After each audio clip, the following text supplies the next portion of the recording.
La première qualité du leadership, c'est l'amour inconditionnel pour le peuple d'Israël, pour tout le peuple d'Israël, pas pour une partie du peuple d'Israël, pas pour une faction d'Israël, pour tout le peuple d'Israël.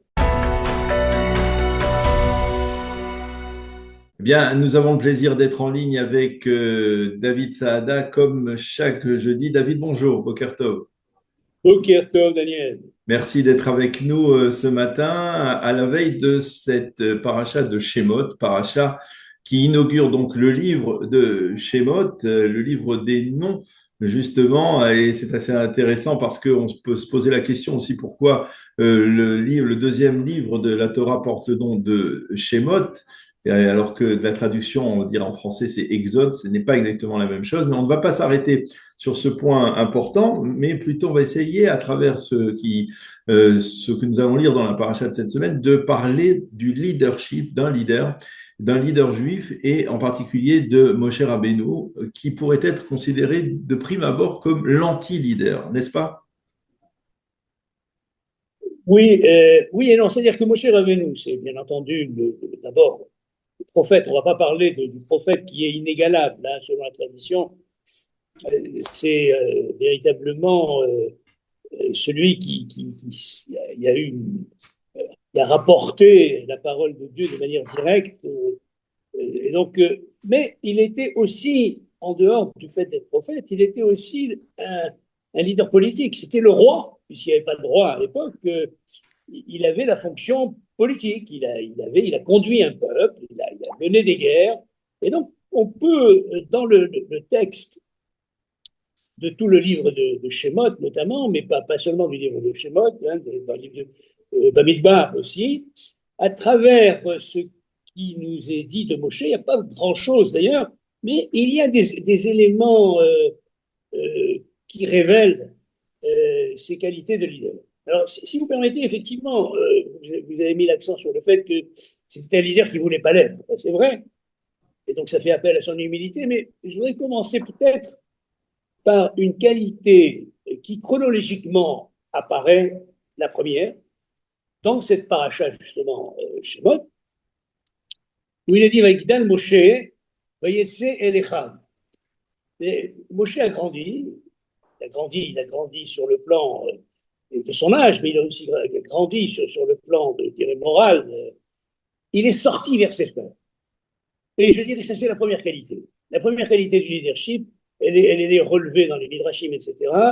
C'est l'amour inconditionnel pour le peuple d'Israël, pour tout le peuple d'Israël. C'est-à-dire pas pour une partie du peuple d'Israël, pas pour une faction d'Israël, pour tout le peuple d'Israël. Et ça, je dirais, ça, c'est le premier élément fondamental qui devrait caractériser un leader juif, c'est l'amour inconditionnel donc du peuple d'Israël. C'est Ça va c'est- se c'est retrouver. une, c'est une capacité à aller vers l'autre Oui, qui doit être, qui est partie prenante de la fonction de leader. C'est-à-dire le fait, par exemple, aujourd'hui, que le Premier ministre israélien, pour des raisons de sécurité, soit quasiment totalement déconnecté, on va dire, de tout contact avec, on va dire, un civil israélien lambda.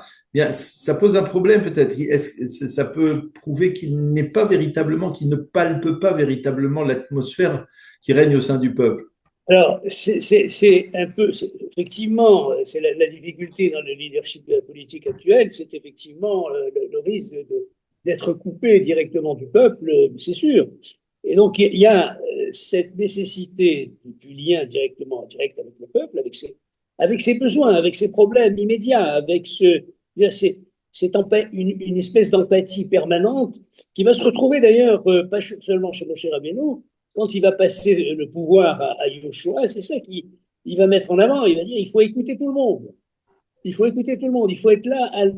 Voilà. Donc, ça, c'est la première des qualités. C'est vraiment une Ahava d'Israël, l'amour d'Israël, mais dans le sens, je dirais, d'un amour absolument total, inconditionnel et qui n'est pas déterminé par des choix, des préférences de groupe, de cases, etc.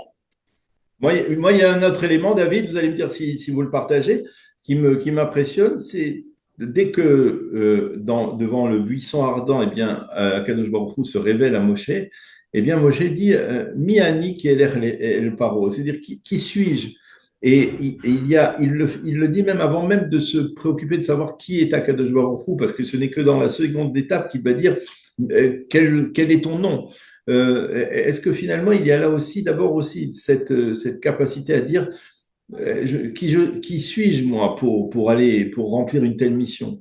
Oui, oui, ça c'est clair que notre qualité essentielle, euh, c'est celle de l'humilité.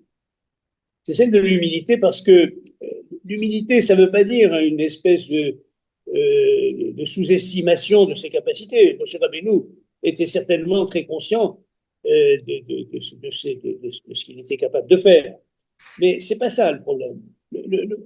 L'humilité du leader, c'est l'humilité par rapport à ce qu'on lui demande. Par rapport, il ne peut, il doit absolument considérer que la mission qui est la sienne, d'être un leader du peuple juif, le dépasse complètement. Et c'est d'ailleurs à ce moment-là qu'il va dire, mais qui suis-je, moi?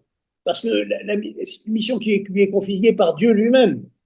Et donc, je dirais, c'est lié d'ailleurs à la première qualité, c'est-à-dire diriger tout un peuple, le peuple d'Israël en particulier. Il y a des liens particuliers, les liens de la bride, de l'alliance avec Dieu. C'est une mission qui est transcendante. Et donc, on ne peut pas ne pas être humble par rapport à cette mission.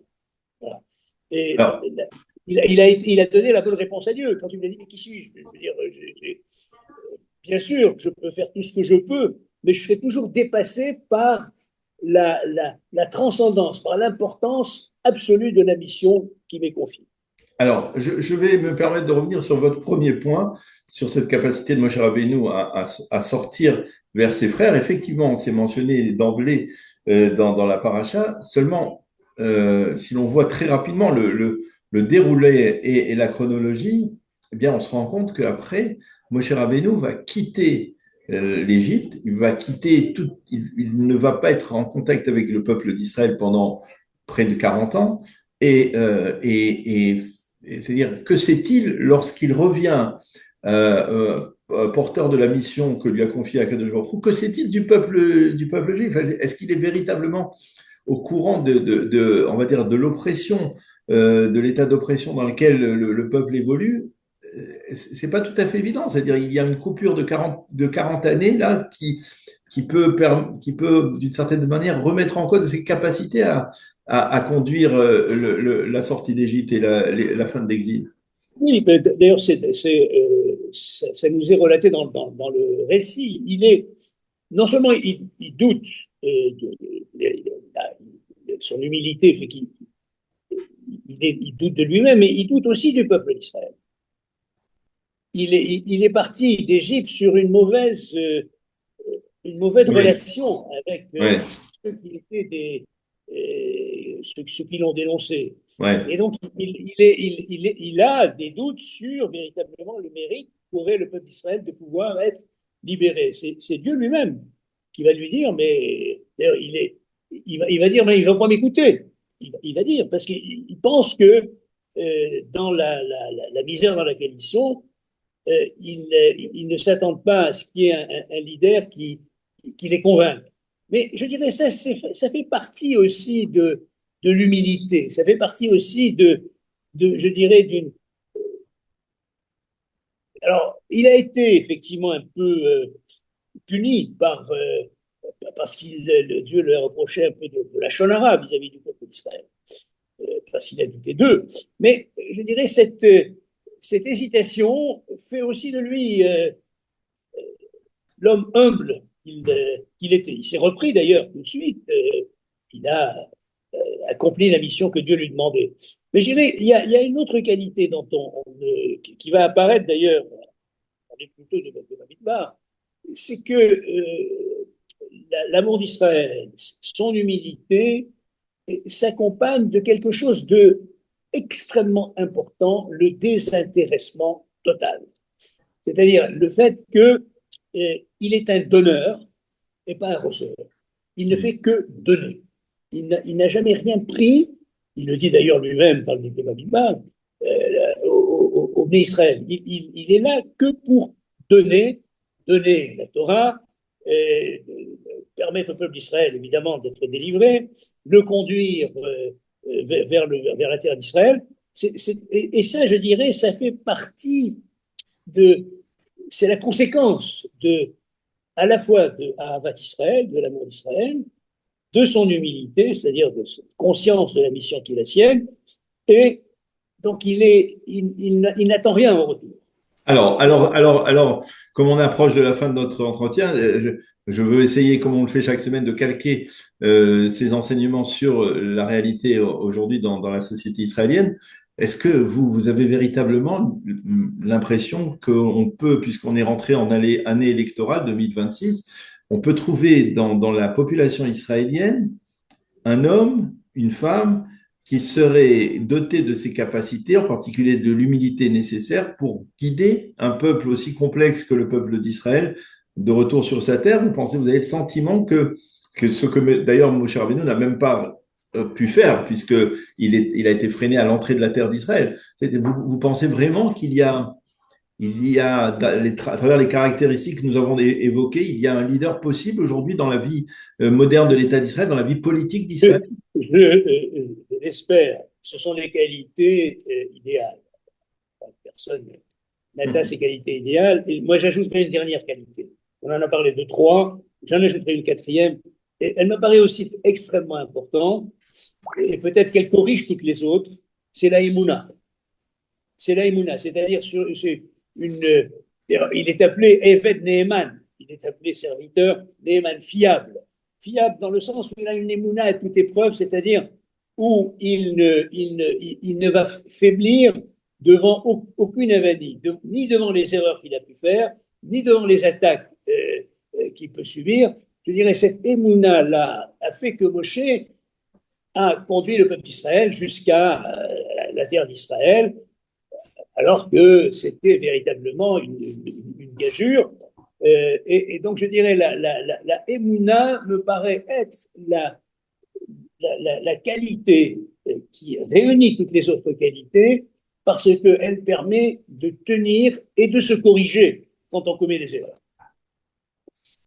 On va en rester là. Et effectivement, on va essayer. C'est déjà 4 points déjà suffisamment importants et suffisamment difficiles à concrétiser pour poser les bases, on va dire, d'un leadership juif euh, pour le peuple juif, que ce soit en diaspora, mais à plus forte raison en terre d'Israël. Merci beaucoup, David Saada, de nous avoir livré cet enseignement sur la paracha de Shemot, la première paracha du second livre de la Torah, et en particulier donc sur la personnalité hors norme de Moshe Rabbeinu. Merci encore d'avoir été avec nous. Bonne journée, Shabbat Shalom.